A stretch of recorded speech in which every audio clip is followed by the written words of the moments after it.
Welcome to my decoupage masterclass. Come with me as I take you through the process of decoupaging this vintage sideboard from end to end, giving it a whole new dramatic look, how I tailor it and I fit it to the piece with virtually no measuring at all. Glad you could join me. This is my decoupage masterclass. I'm going to show you how I decoupage vintage furniture like this with wallpaper. So you can get amazing designs, utilising the designs that are already available in the wallpapers and applying it across surfaces like this that are very tired and perhaps can't even be restored to give it an amazing new modern look. Okay, so as you can see, I have a sideboard. It's actually a cocktail sideboard, so it's got a display area there. I'm going to be decoupaging all the doors and the three drawers. Has this Art Deco paper, which is a matte effect with actually a glitter applied across the top, which has its own challenges actually over some of the papers that you might necessarily be able to wipe clean. This one you've got to be a little bit more gentle with and a bit more careful when you're using things like glue. So I'll explain as I go through different kinds of paper as well. So I'm going to show you the techniques that I use when I'm decoupaging. It's taken me some time to get to this point where I feel sort of comfortable with the techniques that I've got and I know I can just get the job done. Doesn't mean to say that I don't make mistakes. I don't know with a bit of paper that's been wasted or a cut in the wrong place. It happens, you know, it's not the end of the world. It doesn't mean you're rubbish, you know, people can start again. But what I know that I'm not good at is very, very precise measuring. I'm much better by fitting the paper to the piece, feeling my way, sort of judging it, lining things up. That's much more my technique. And so if you're not very mathematical, perhaps not very good at doing sort of cutting something accurately and then fitting it on to perfectly sort of suit the space that you're designing for, this probably will work. This is much more like, say, tailoring. And so this is what works for me. Okay, first things first, let's talk about how I prep the piece, ready to decoupage. So I've cleaned it thoroughly, I've scuff sanded it in order to get the surface ready to help the paper stick in the best way possible. So that's just with a 180 grit sandpaper going over the surface. Now, this specific piece has had a bit of a hard life and the varnish was pretty much crumbling off. So with 180, a lot of that has actually come away. With some sort of more intact finishes, or perhaps thicker varnishes, you might find a scuff sand just breaks the surface but doesn't go through to the wood. Whereas I know I've got quite a bit of actually raw wood here. So what I've done after it's dried, sanded, ready to go, dusted it all off, is I actually, in effect, primed it or sized it with some PVA, which is the medium I use to stick the wallpaper down with. And I've just done, I'd say it's about 10% dilution. So instead of it being a sort of very sticky, thick consistency, it's got sort of more of a pouring cream consistency. So just slightly loosening it a little. And then I've done, basically I've just applied it across the surface in the same way that I will when I apply it in a moment to actually put the wallpaper on, so you'll see it there. But what I've done is just apply that, and that effectively seals the wood and stops it sucking up all of the glue from my paper, which could then just peel away. So I've left that to dry, it dries pretty quickly, ready to go. So that's a good tip really, if you're working with bare wood, is to size it first, or effectively prime it with glue so that it seals the wood. You could obviously use a thin coat of paint and that would have a similar effect, but obviously this is a much cheaper option to do it this way. Also, I've then gone ahead and just painted the very edges, so at the tops of my cupboards and the tops of the drawers. I want those to be black because the paper's black, so that's going to be nice and smart. So I've already painted those. I've actually overlapped it just a little bit, actually quite a bit. You don't need to do it quite as much as I've done, but you can overlap it just a little bit so that when you have any cuts in the paper, it's a bit more forgiving on the edges, especially with mine, because the inside's going to be wood, so it's going to be the dark paper and the wood. So it just gives you a little bit of tolerance there on the edge when you're cutting. And I've also just masked off the inside. I did this first of all because I was painting the edges, but I'm going to leave it in place because I don't want any glue to go onto my nicely sanded wood here. I've got to be quite careful with the glue, and if you spot any, just give it a wipe, because if it dries here, it could go into the grain of the wood which would make the, when I go to top coat, it could cause it to show little patches where it doesn't sink in properly. So don't let the glue go anywhere, particularly on the paper or on the wood. If you get it anywhere, you shouldn't do. So, ready to get started. Point to say before I get stuck in is if you are going to be redoing your handles, this is the point that you want to be filling those in. You really want to be worrying about that afterwards. So, but mine are okay, mine are going to stay in the exact same place, so I don't need to worry about that. Next stage is to think about how we fit our pattern to our piece. A bit stiff there. My piece hasn't actually got any legs on, so it's just sitting on some wheels at the minute, which is great for moving it around to show you. It may also move away from me as I'm trying to work, but it just means that the drawers are sitting on the wheels there, so they might get a bit stuck. So we'll work it out. So, lovely fan design. And what I really want to do is just start trying to centralise it across the piece so that I've got some nice symmetry going on. So I'm just going to pop that on the floor for now. Now, fortunately for me, the width of the paper is wider than the drawers. So what I'm actually going to do is centralise the centre of this pattern. So I've got 5 fans across, so I want to start that little fan in the middle of those drawers with the same amount of excess on the side. And then what I'll do is I will match up the side cabinets with that and then apply it sort of working outwards. So I'll do the central drawers first and then outwards. It doesn't always work like that. Sometimes you've got drawers where they're wider than the width of the paper. It's up to you whether you want to put one solid piece down and 2 edges. I tend to go for the sort of matching the paper in the middle of the drawer, so you've got 2 sides. It is a little bit personal taste, but I think that gives a little bit, you've got less seams to worry about then really. And then obviously if I had the width of it here, I could actually probably take that off the side of the piece. So you want to work out the best way to fit as much of the width of the roll as possible, so you've got as few side-to-side matches to do. That's the way I look at it.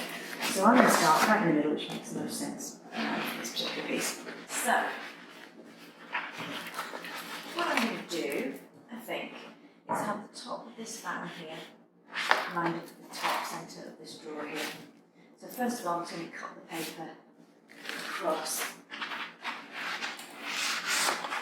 so that I've got that top edge square, which is like this.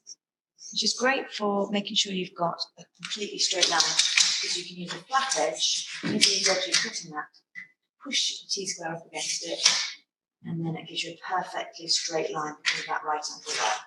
So, I'm going to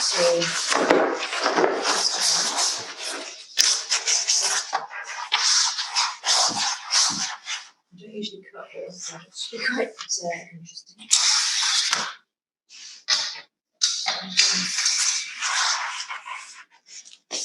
So, just going to line up my mat with the edge of this table, and line up my paper with the edge of the mat.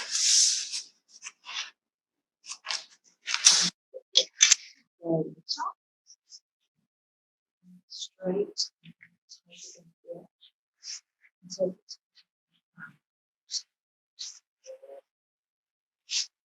Just line up against the splitting edges. And then with a nice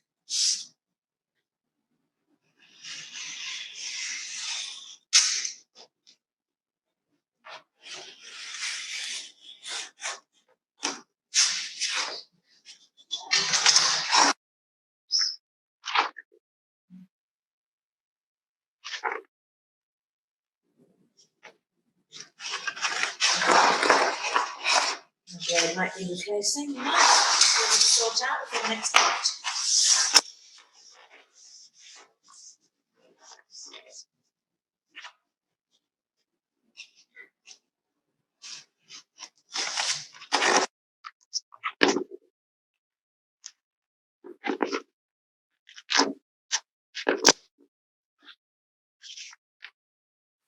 This is, again, just loosened a little bit with a splash of water, so no more than 10%, just so that it's a little bit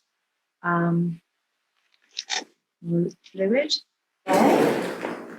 which is Just mixed up in a little container using a gem foam brush. So it's a gem poly brush, they're called actually.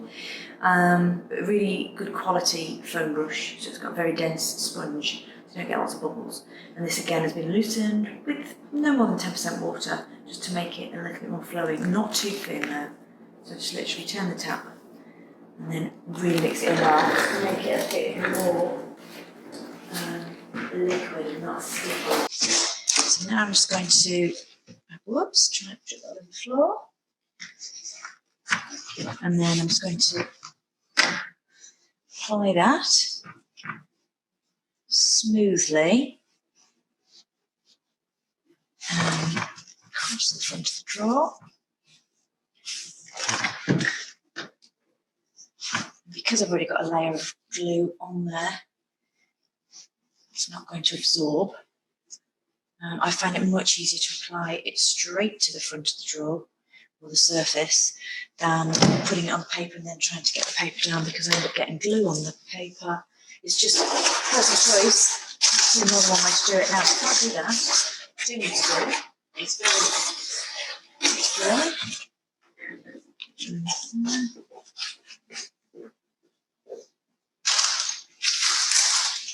Right.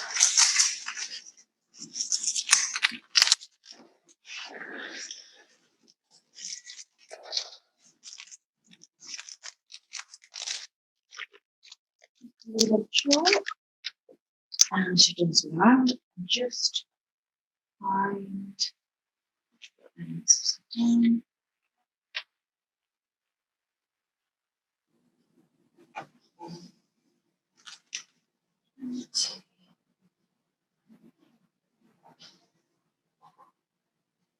Find the centre point.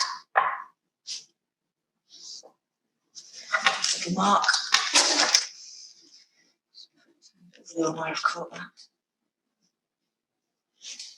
So obviously it's had a few minutes. Let's do that. Let's get the excess glue off my fingers and then drying them so that I've got a little bit of push in my finger pads so they're not too smooth, at the same time that I don't have any glue on my fingers. So I'm just going to bring that up, line up the centre of that fan, put off the edge of the floor, trying to keep it flat, and then again just trying to get the glue off my fingers, but keep them a little bit moist so I can use it to push the paper. Always get tidied up at the end. Let's just sit down. Lost it now. The other way you could do this is to obviously overlap it and then press it down. Just do the first one. The easier way to do this is down here like this. Obviously I'm trying to do it for the camera, but it's not very simple doing it that way. Okay.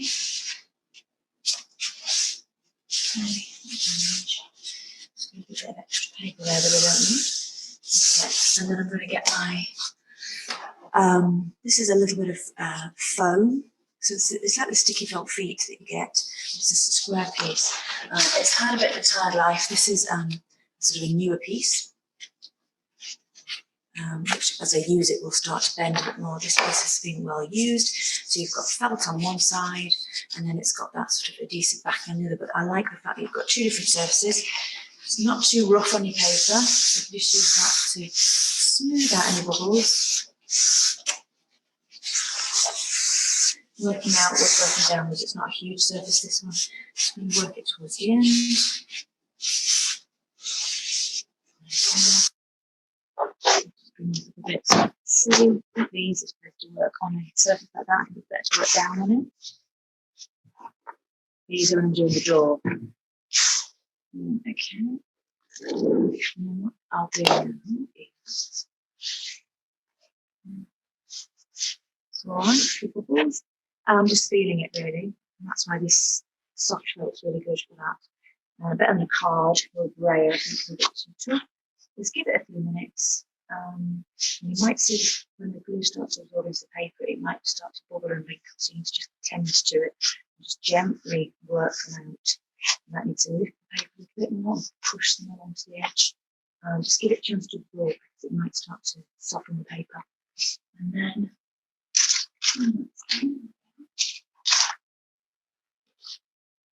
I'll get a blade, fresh blade for each blob. Just going to come in at the side.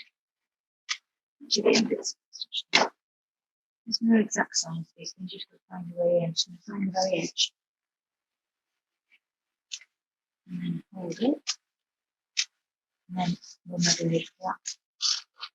I'm not going to go too far down because it's onto the next drawer then, so I'm just going to make sure that I don't cut into any of the.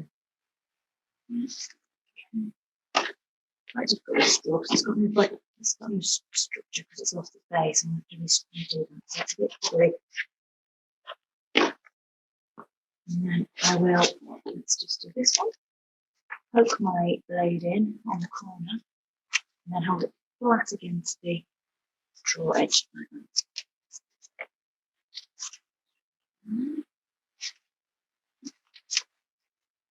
Easiest to position this across. I'm trying to not get in the way so you can see.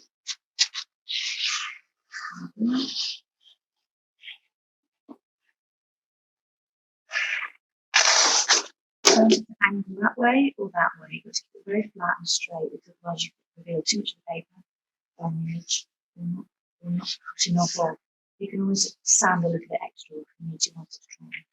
So that's giving me a nice cut edge.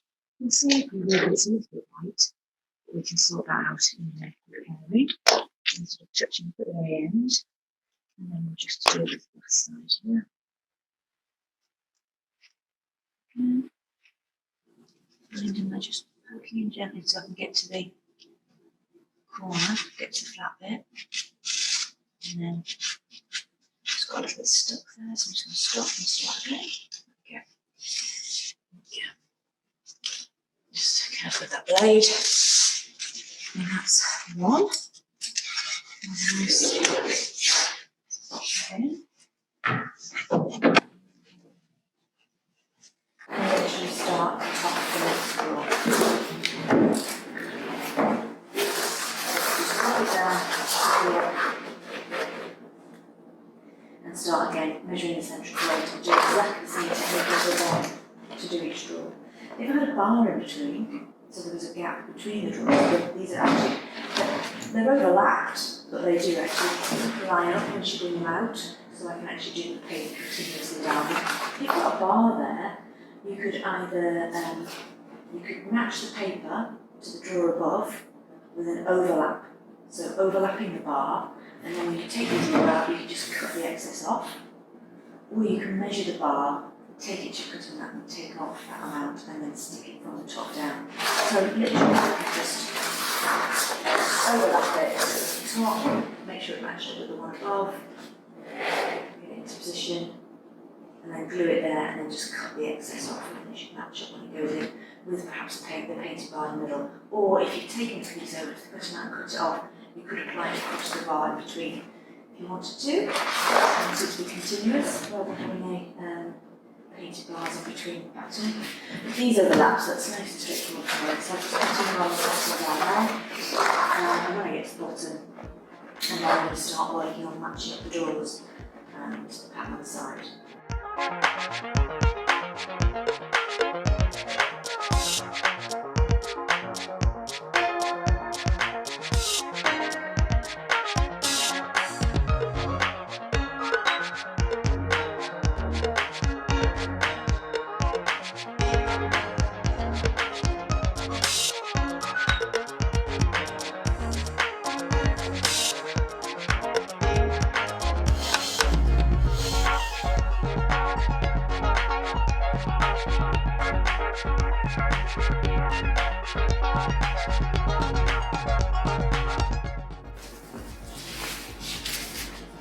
Okay, so let's do the drawers now.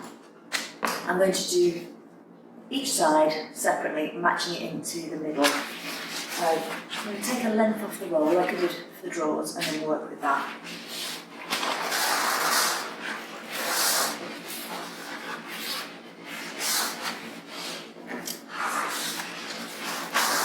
I'm just going to roughly line it up with the drawers, with the pattern, so that sense how long I need the piece to be, and then I'll cut it. I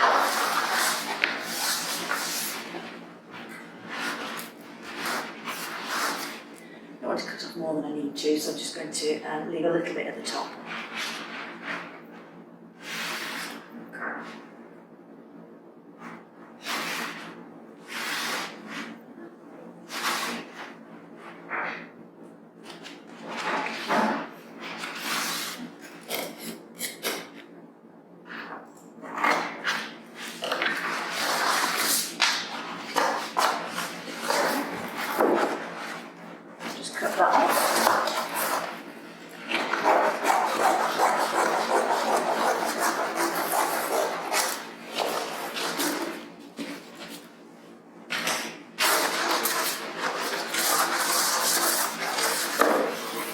Now for me, because I've got two drawers here, it's a little bit fiddly. I'm going to start with this one because it matches up with the pattern closest, so I can align it, and then I'll use the excess to go up to this one. You might have a slightly different configuration, and if it's just side by side, it's a lot easier. Fortunately, when these doors open, they do line up, so I'll just be able to take it straight up. On my piece, I've got curved edges, and I've also got curved edges that come to almost like a mitre on the corners here and here. So I'm going to have to bear that in mind. The paper's going to have to wrap around the door here and here. So I'm just going to make it a little fiddly just to get going, I think, on this. What I'm looking to do is find the point at which the drawer needs to start in the paper here, so I can cut it off and find the top edge just like I did with the drawer.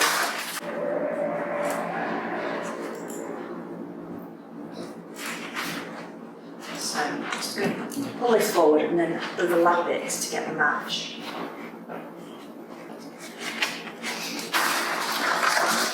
Okay, so once you have a good pattern match, and every paper is different, so it's a little bit fiddling around. I'm happy there matches, so I know where I'm going to place it when I apply the PVA. I can come back and put the paper over the top. One thing you can also use to help you line up your pattern, to make sure it's actually straight on your piece, is this. So this is a laser level, and let's just turn it on. I'll show you. Just be able to make up the crosshairs there on the piece itself, you see? So I can actually put that onto the door here. And that will create a crosshair which shows me the vertical and horizontal. And I can line up the pattern on the paper. So make sure that the line goes straight to the centre of the arches. I know that the paper's lined up. That's a good thing. If you haven't got something to line it up against, make sure it's straight. So, just have that in the background to help me, because I'm trying to line it up against these drawers in one go, but these drawers are actually sitting a little bit lower than they will be when the legs are on. So I'm going to use this one mainly, so that the top of the door and the drawer are lined up, and then I'll use the laser level to make sure that it's straight on the door. Because these are moving a little inside on their tracks. So just a good insurance policy, I guess. Let's get back to where I was.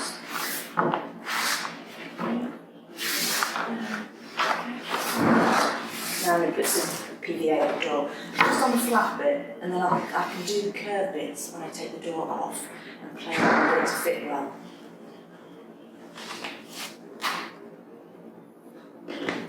This will just hold the paper in position when I'm lining it up, and then I can take it on reference.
See, I'm not rubbing this paper too much because it's got like loose on top, and I know I'm rubbing the patches. I've worked with it before and more, it just comes off. So I'm actually pushing.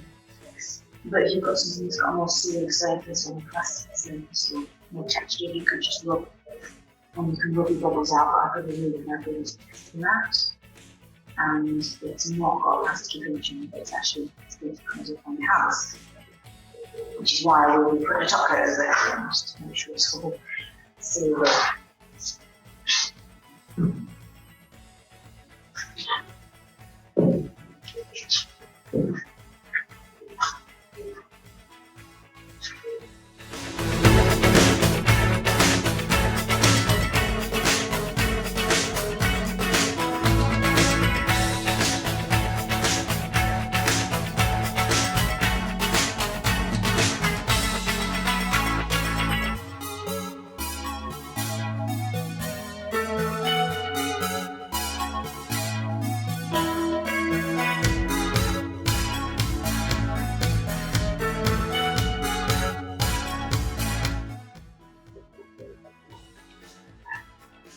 Pinching that corner in, so it's flat on one side at that moment too, not really fluid.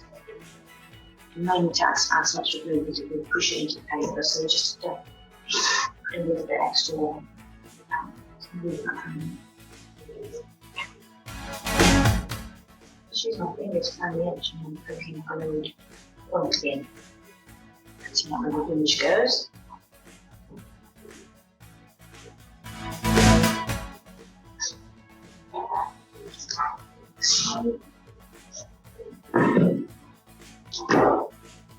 Yeah, just a bit more needed on those edges because the surface tension of the centre when that's stuck down pulls at those edges, so often we just feel a bit extra glue on top. I always go around the edges at the end, just double check. And that's before I actually finish those edges off, so you can kind of on the edge. Tidy up the side cuts that aren't straight. I'll wait till that's dry and do that.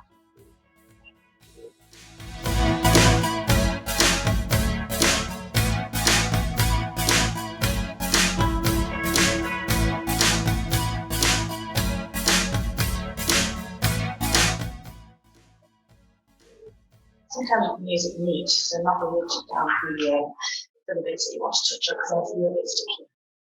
If you find it's pulling it too much and it's not nice flat. Or leave it till there's a little tacky and then stick it down.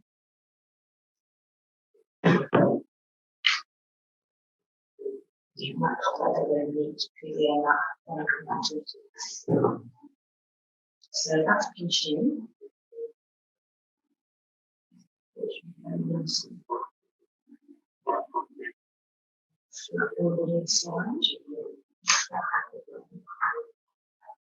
You can wait till that dries a little bit so you get a nice clean cut. I'm just going to show you.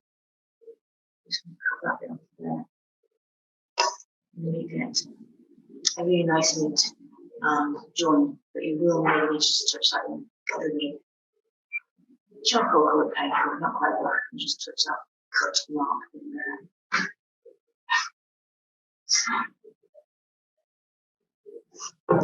Let's just smooth that bit with play around. Something on here. Side different shape. Push it all the way up one side of the other, so a bit like a upholstery, and then just make sure it's flat for you as well.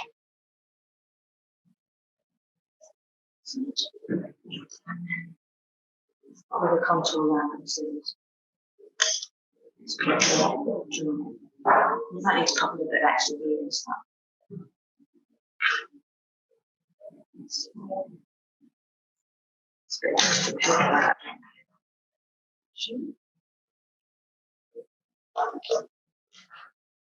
This is why it's good having painted underneath, so there's a little peak. It's the same colour. So just going to push those together. They will sort of retract a little bit as it dries, just going to keep them pushed together.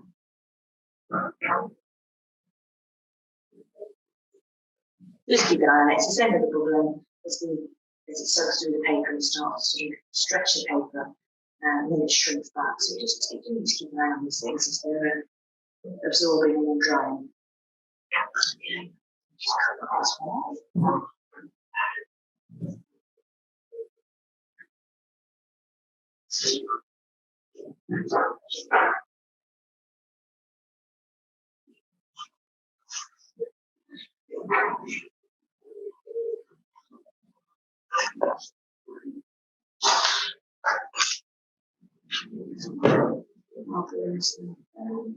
So these edges are just lifted and moved about.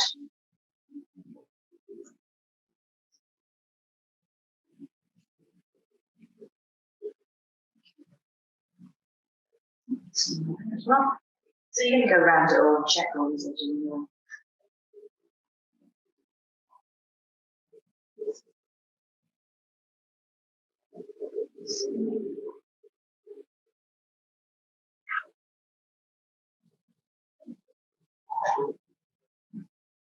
Paper because it shows the light.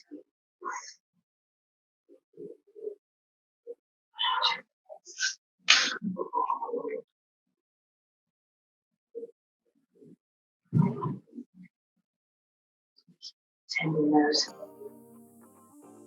It dries low on teacher. Just set that aside to dry now.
So now I put those doors, I give them a little bit of time to dry, and then I put them back on.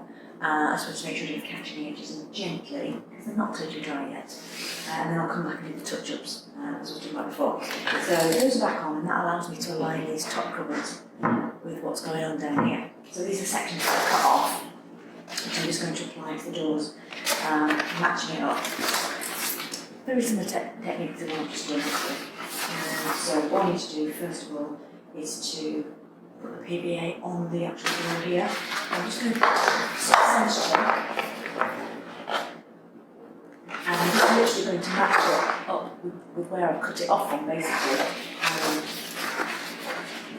There should be a slight overhang because if you look, there's a little gap between the two doors of this ledge here. And so that bit will be the bit that I'll move.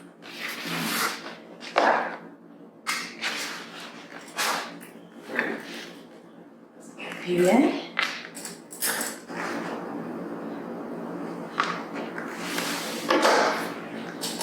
And again, I don't need to get it all over.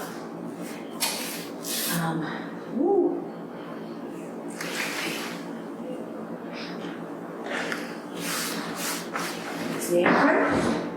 And then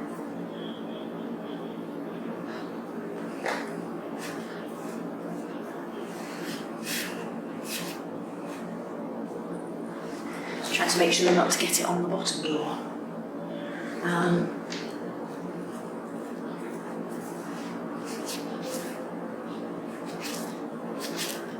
Simply because I was saying about this paper being a little bit more porous than most papers.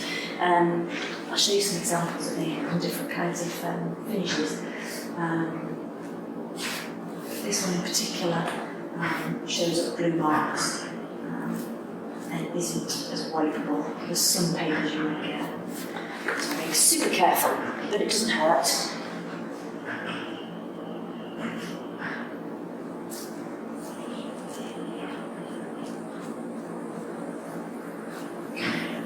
Should do us right over the edge there actually.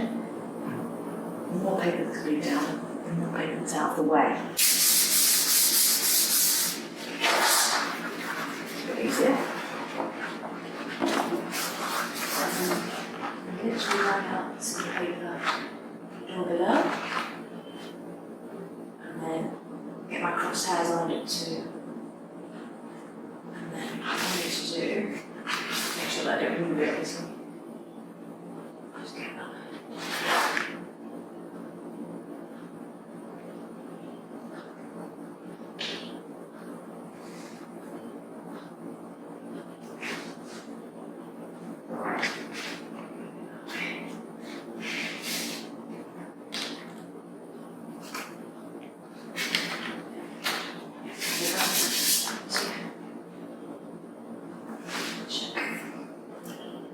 You don't always need to use a laser level. Usually visually you can see it's got a really big pattern, but this is quite a repetitive pattern, so yeah, that looks good. Just going to smoosh it off. So I've got everything bring it off.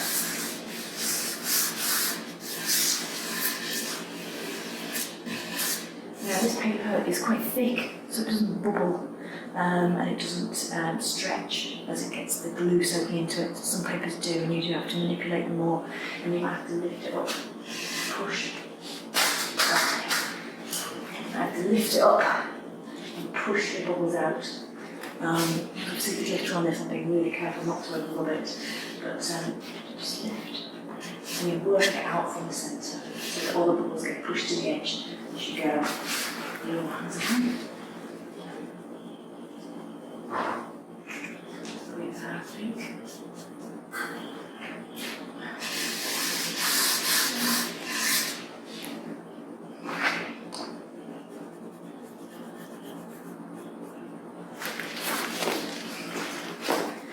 And then off to the door again.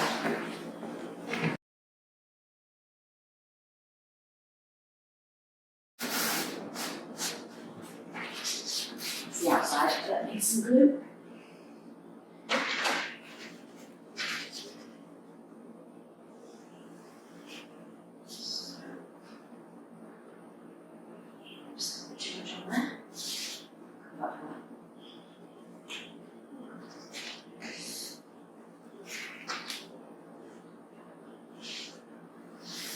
Might be wise to get myself a clean cloth now, because it's not like I'm doing anything to be what you need. So.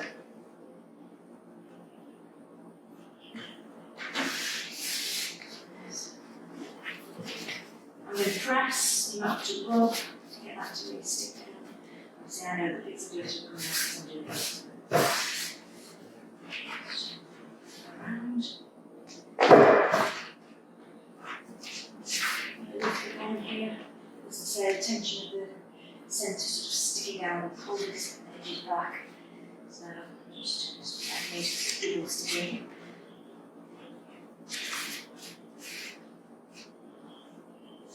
Of course, the paper's absorbing glue, so it's natural.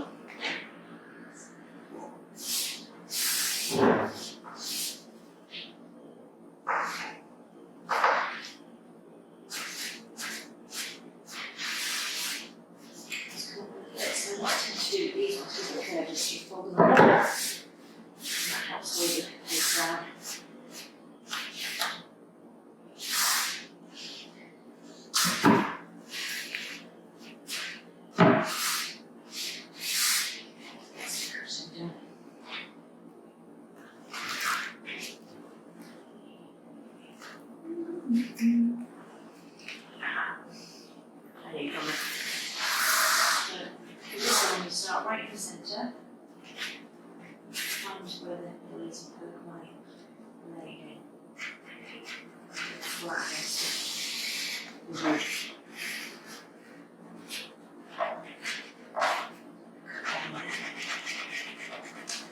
I'll know that past the end. And then cut that bit there.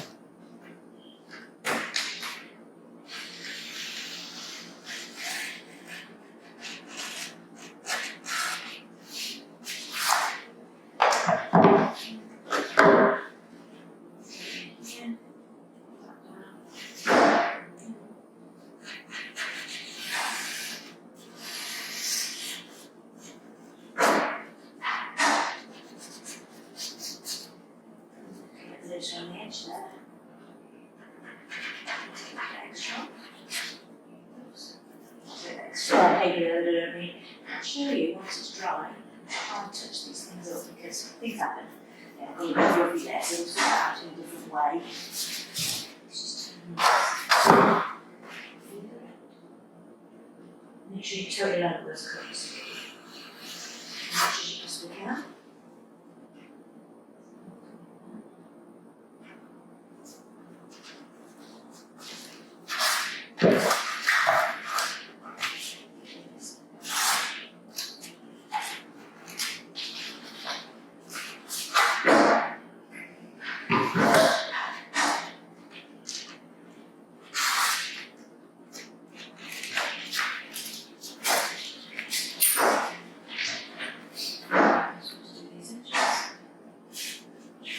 No, totally well. A little bit more.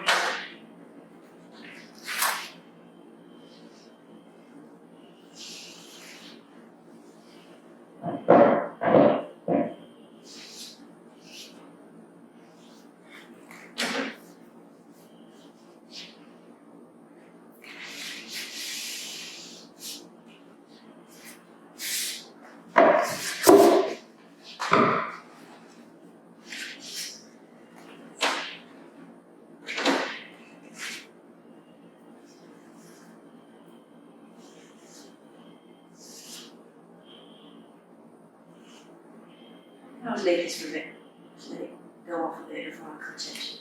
I'm just cutting it quickly, showing you that it's possible straight away. And often I do work that way, but you can leave those rolling and let that stuff start to settle a little bit.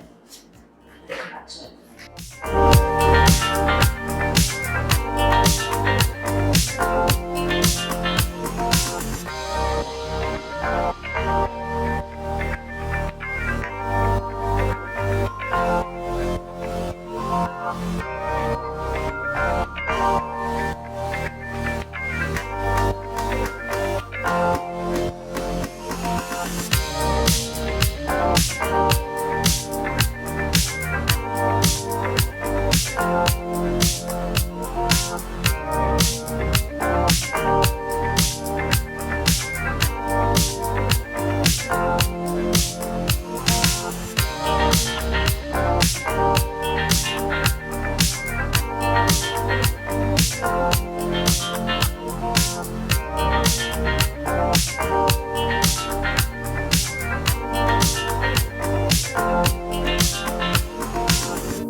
so I'm just going to cut these side panels to size using the same technique as before.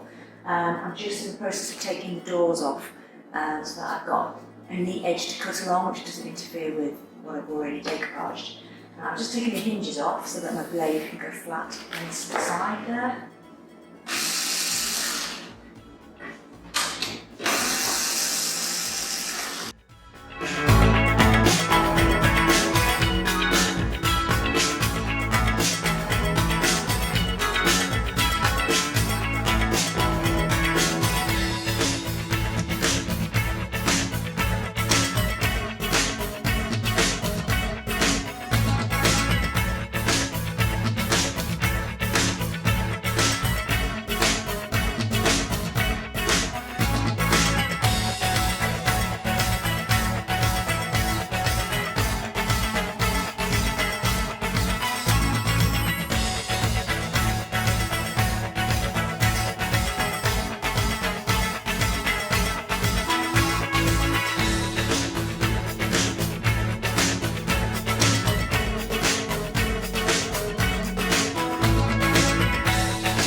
that's all of the paper applied. All I'm going to do now is go over the piece with some neat PVA and a small brush and just catch some of those edges which might have come unstuck where they've perhaps pulled a little bit or maybe the paper's soaked with the glue. So I'm just going to go around, give those a bit of attention, then I'm going to leave it to dry overnight before I do the finishing touches.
Few words about different kinds of wallpapers, because it can actually significantly impact how easy your project is and perhaps how successful it is as well. So just some things to be aware of really. So this is the paper that I'm using. As I've mentioned, now it catches the light, but can you see the black itself is quite matte. The glitter is loose on top, so actually as you scrub it kind of comes loose. So that's why I've had to be quite careful as I've gone through about how sort of rough I am with it and how strongly I rub the surface. So I've just been pressing. And the paper itself has got this matte finish. So it's what I would say, it hasn't got a bonded surface. So if I wanted to wipe that with a cloth, like I say, the glitter could move, it would soak into the matte areas. You know, I'm sort of comparing a bonded surface paper, so like a vinyl, like a blown vinyl, or something that's got a sealed surface that you could wipe it clean effectively. So here's another paper, and can you see the sheen on that? That would take a wiping much more easily. So you could work with this a bit more. You could rub it and sort of smooth it into position, not worry so much about it. So it's just something to be aware of, that the papers that have got more of a sheen, more of almost like a plasticky finish in them. So this one is quite matte, but it's also it's got a bit of a, you know, you can see where it's catching the light, and the inks aren't going to run, it's not going to soak in and cause it to go all soft on the outside. Those papers generally are easier to work with. The thicker papers, the more quality papers, the ones with a sort of nice sort of sealed bonded surface like this are going to be much easier to work with, and they're also not going to bubble as much. The cheaper they are, I find the more that the glue gets into the paper, or whatever adhesive you're using, gets into the paper and lifts that sort of top skin, which is the pattern, and can sort of make that wrinkle and bubble. So you kind of want to think a little bit about the paper you're using, and it might be a good idea to get a sample. Have a look at the different qualities of paper, and if it seems very thin and cheap, you may just have to work a bit harder to apply it. For example, this one here is from just a website called I Want Wallpaper. It's rather nice pack. You can see it's got a little bit of sheen on it, but actually quite thin. So if you get a range of papers and feel them, next to each other, you would be able to instantly tell this was thinner than, say, the one I've been working on today. And the pattern across the top, as soon as this, when I applied it, as soon as this got the glue into it, well, I say as soon as, probably in about 30 seconds, you could start to see it stretching and bubbling up and wrinkling, and you had to sort of keep working it, coming back to it and seeing if new bits had absorbed the glue and started to go as well. And it was quite hard to work with as a result, so I was doing lots of lifting and easing the bubbles out and just watching it really, because it is that thinner kind. So you kind of get what you pay for. These kind will be a little bit harder to work with. Plus also this one, because it hasn't got a very plasticky, vinyl surface on it, you can see there, that white mark, it's really easy to scratch the surface. It feels almost like something's come out of my printer as opposed to really nice wipeable wallpaper, and so you could scratch it quite easily. So this kind and this kind I'm definitely going to want to top coat to protect it, to keep it looking good. A really good quality paper, perhaps one like this. This has got a very a small roll. This is the leftovers. It's got a catches the light as well. This one is got a really nice bonded surface. You could almost scrub this one because it has actually got a texture on it. It almost looks a little bit like woven fabric, so it's been printed onto a sort of textured surface. And this, because of the quality that it is, you can feel it, and because I could clean that and it wouldn't scratch when I put my nail through it, I could possibly get away with not top coating that. Because my pieces are for sale, I pretty much top coat everything, just for that extra protection, because paper can rip. If a customer did do something accidentally and it tore the paper, it's much harder to repair, to sort that out really. So a couple of layers of clear coat over the top isn't a bad idea. Other sort of more textured ones, so you can see that's really quite heavyweight and quite thick. That's going to go on really nicely, just like this one. You can feel the thickness and the difference in them, so it's certainly worth getting some samples and comparing before sort of diving in and just ending up with the roll that you're going to work with. And you can even test it out. You can even apply it to something and see how it performs. It's really quite, I've done quite a few projects where I've sort of bought it on design only and then fought with it a bit, so it's just something to bear in mind. This is a Cole & Son one, so this is an expensive one, really thick. Very nice to apply, except it really badly, you can just see it here, on that hexagon, really badly creases. And once it creases, you can't get them out. And so if I was to have air bubbles, you see this crease here, if I was to have air bubbles and I was pushing them, I'd have to be very gentle not to actually cause a crease. This one has got quite a matte surface. It's not going to transfer when I wipe it, but I wouldn't want to scrub it too much because you can start to scrub the inks away and you start to leave little white patches where the inks are, because it's a slightly more open surface, a bit more porous than the vinyl effect ones, the ones I'm calling the bonded surfaces. So you just have to be a little bit more careful. I definitely will top coat over those. Then the other type, of course, is your blown vinyl itself, like your anaglyptas and etc. And you could actually probably get away with just using those as it is, and they go on rather well. The thing about the thicker wallpapers is you're going to get a much more obvious, let's just bring this up, you're going to get a much more obvious cut edge. You can see the white line here. In fact, it's quite visible. I'll just turn it over here. You can see I've just kind of pushed the paper a bit when I've cut it, and I'm going to have to fix that up. The thicker the paper, the more obvious you're going to see that white edge around the edge, and have to think about ways to resolve that. There is another approach, which is to actually take the design off the wallpaper, literally by rubbing away the backing. So you soak it and then you kind of you rub it away, and all of this backing sort of balls up, and you're left with just the design, which is obviously very thin. It's almost like a transfer, which apparently gives wonderful results because it's you get a really thin skin. However, I personally know that I would get in a complete mess trying to do that, and I would end up wasting the paper, because you've got to get it from the sink, you've got to get it to where you're doing. You don't want any creases, you don't want it to fold underneath. I think that would be quite terrifying personally. I'm quite clumsy, I'm quite messy, and so this, you saw how it was hard just to keep the curl paper from going onto the glue itself, and you have to be a bit sort of like an octopus. So to try and do that with a very thin tissue-like design, I think would just be too much for my heart. So I do it this way, and then what I do is give the sort of perfect the edges so that you can't tell that it's actually been applied to the front. Okay, let's get on with those finishing touches. So everything is dry. I'll lift it overnight so that it can completely seal itself along the edge where it does all those little touch-ups. So it's all perfectly intact, ready for me to refine it. As you can see there's a corner I've slightly butchered. It's a bit ragged as I've gone around the corner with the blade. And then also I've got this little white edge here that I want to solve. I want to get rid of that so it looks like absolutely seamless, as if it belongs on there. What I can do is I can go back to those little pieces if they're big enough, and I can just gently take them off, like so. There might be something that's, remember to go downwards and flat with the surface. There might be some that you can just take off like that, gently. Sometimes it gets a bit fluffy, and this is quite a thick paper, so it has got quite a fluffy edge.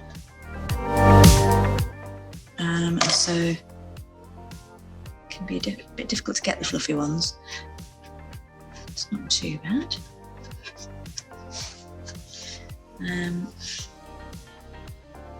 Just reminding myself to always go down, because then you don't end up with cutting into the front of the paper.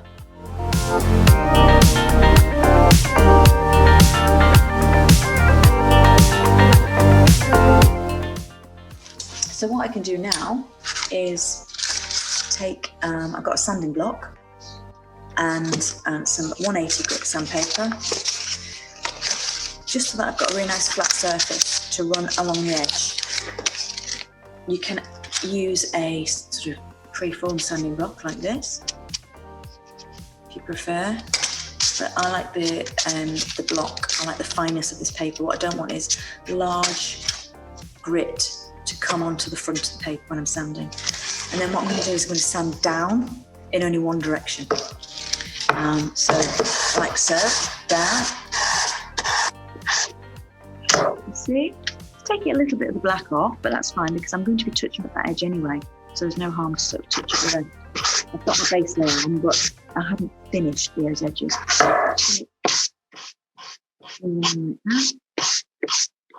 What that does is it actually softens that edge as well. Makes it, you just take a little bit of the colour away, but I'm going to be touching that up anyhow, so that's all right. But it softens that edge and almost tapers it down.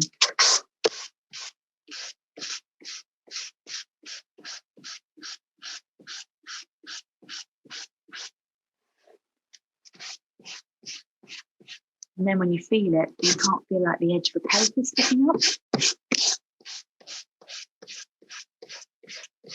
I'm going to go around all the edges that I need to smooth off like this. If you're spotting little bits that have lifted again, you can just stick them down again. Wait for it to dry before you sand again.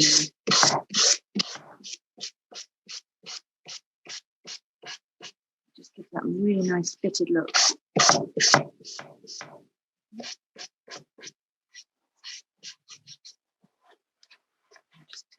I'm trying not to go across the paper, try to go down, because if you do that, you're going to take too much off the front. Most of my pressure is in the middle on the edge though, so I'm not scraping it down the black. So I'm putting it sort of on the edge there and going down like that. So where I'm pressing is right on that edge, but going down.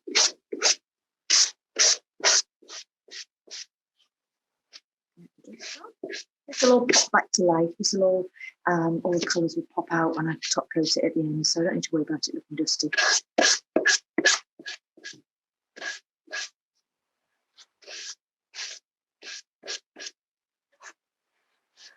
Good.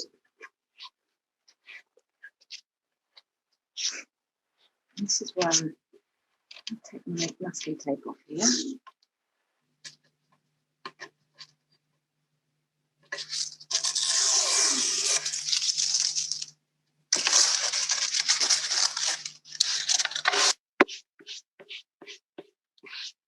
Up and down a little bit on this one because I don't want to scratch across the grain, which runs up and down or side to side as you're looking at it here.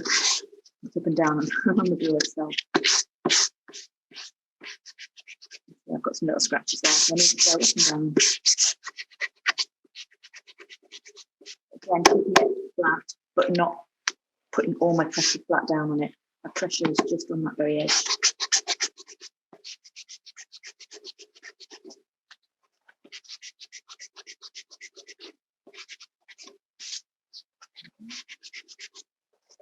Got a nice smooth edge there. So now I just need to tidy that up so you can't see any difference in colour.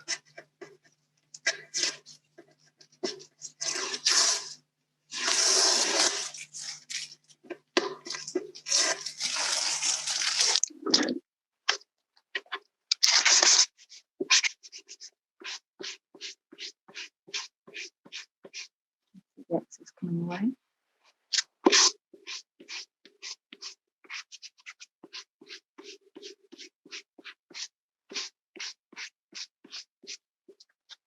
You can barely see the drawing there. Because this one isn't a bonded surface, some of the black is actually transferring into that white edge. So it's softening it off quite a bit, but I might still want to touch that up because that might then move when I put the top coat on. So I need to make sure it looks just right. It's a bit tricky to get into the hinges here, so I might just have to do it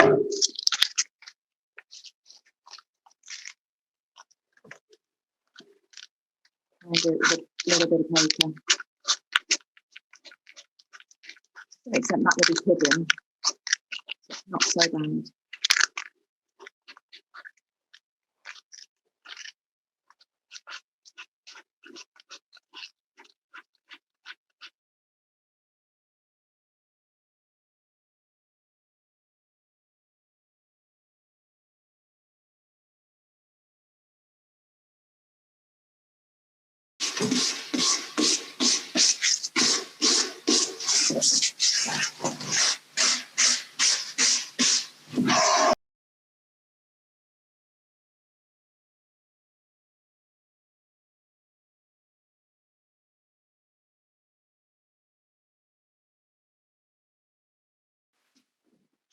Doesn't always need this much. This paper's got a particularly thick, fluffy back.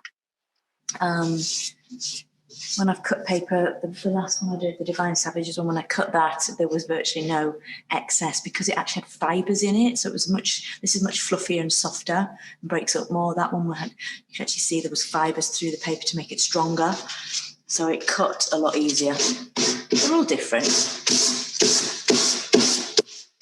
And if I'm quite honest, having done a piece with this paper before, when I started on this one, I thought, oh, I forgot how difficult this paper was to work with and how careful you've got to be. So I've definitely done a better job of it this time than I did last time because I learned about the PVA drying on the surface and making it go white. So yeah, we learn as we go along, don't we?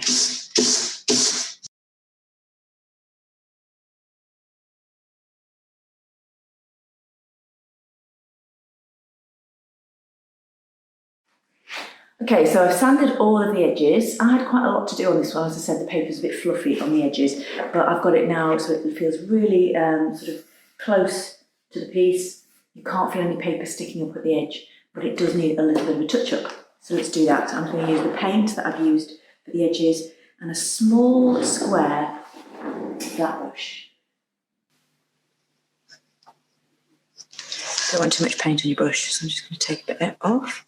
I'm literally using the flat of the brush, keeping it flat and horizontal with the edge.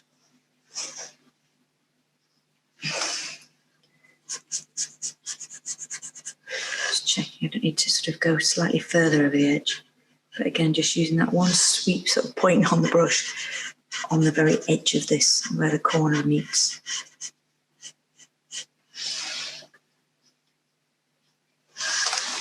I've got quite a lot to touch up on mine. Doesn't normally need as much, but every paper's different, and you can see how quick it is.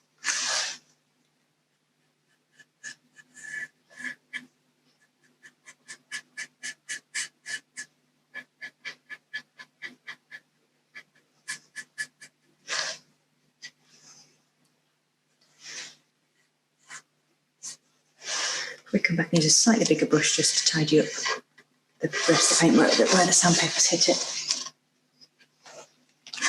Where you've got a piece of, where it goes through to the bare wood like this here, you might need to put a bit more paint on. Might need to come back and do another coat.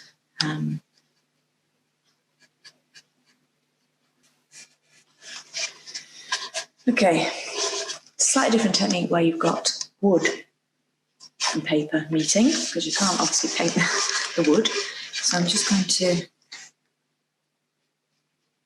go along the edge, get it right in the exact spot it needs to be. But I'm not going to load up my brush. I'm just going to rub it backwards and forwards and let it use the excess that's in there. So again, sort of like drawing a line with a pen. Just got to get your angle right. And then you in the right place. I can always give that little wipe afterwards if I need to get some excess off.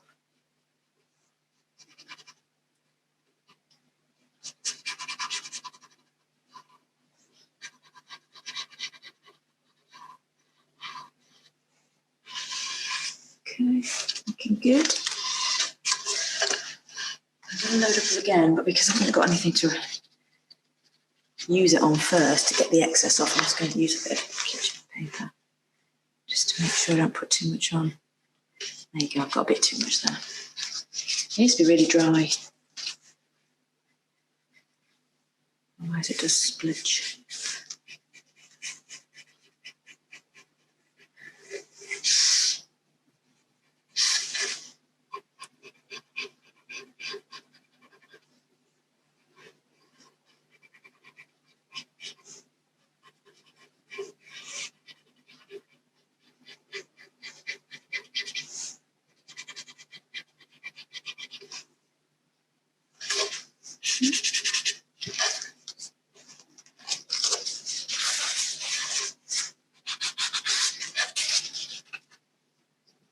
I need to be a bit careful of getting paint on my paper because the paper's like a charcoal colour, not really pure blacks, and this paint's black, so I don't want to leave any obvious marks.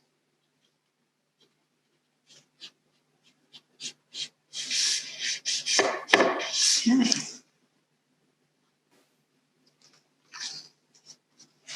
The other spots that I'll also do the same thing too are these little creases here that I cut just very, very lightly with the very tips of the brush. Catch those in. Be very careful because I don't want to paint the paper, as I mentioned. Which I'm sort of doing. Might get a little tiny brush just to do this bit here, because it's a bit recessed and I can't get my brush in. So I'll do that separately. And then that one.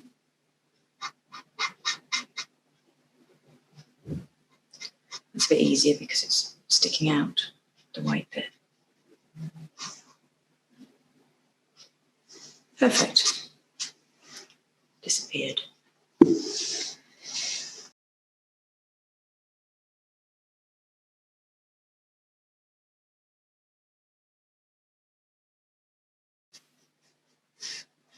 I'm loading up my brush, but I'm actually scraping it on the edge of the, just to take the excess off before I go, because I don't want to spludge up the paper. You might have a colour that matches your paper more closely, so you might be able to be a little bit less careful.